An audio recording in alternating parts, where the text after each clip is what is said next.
इस वक्त की बड़ी खबर पांडेश्वर से आ रही है, जहां पीएचई टैंक में क्लोरीन गैस लीकेज के कारण एक महिला की मौत हो गई। कई लोगों के घायल होने की खबर है।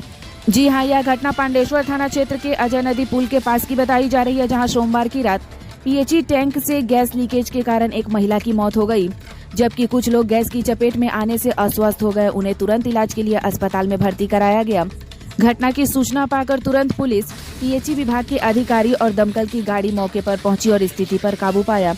बताया जा रहा है कि जहरीले गैस के कारण महिला बेहोश हो गई और उसे अस्पताल ले जाने के दौरान ही उसकी मौत हो गई। फिलहाल घायलों का इलाज अस्पताल में चल रहा है।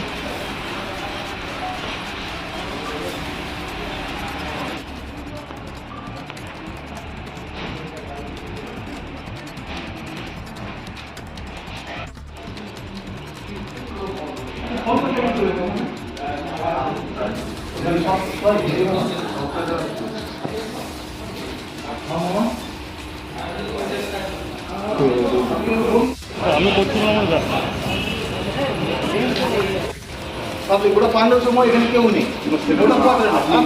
আপনি এইভাবে মানে আমার বন্ধুর মা মারা গিয়েছে, তার জন্য আমি আমাকে এসেছি তো, আমি এসে পরে কি হতে বলি এইভাবে মানে আপনি এইভাবে না না, আমি তো ভেতরে ছিলাম না, কীভাবে কী ঘটনা ঘটেছে আমি জানি না।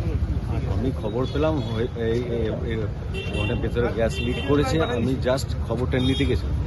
আমি ওই পিএইচির গেট পর্যন্ত গিয়ে আমি বুঝতে পারি ভেতরে ঢোকা যাবে না। আমি ভেতরে ঢুকি ওইখান থেকে চলে এসেছি, ওতে আমি অসুস্থ। কতজন অসুস্থ হয়েছে? মোটামুটি 15 জন। তো মারা গেছে নাকি? শুনলাম একজন মারা গেছে। কি নাম? আমার নাম রবি। হয় মানে অ্যাকচুয়ালি আমাদের মেকানিক্যাল উইং আছে, ঠিক আছে, ওনারাও এসছেন, ওনার স্পটে গেছেন, ওনারা অ্যাকচুয়ালি এটা বলতে পারবো না। আমরা সিভিল কতজন ইনজুরি হয়েছে?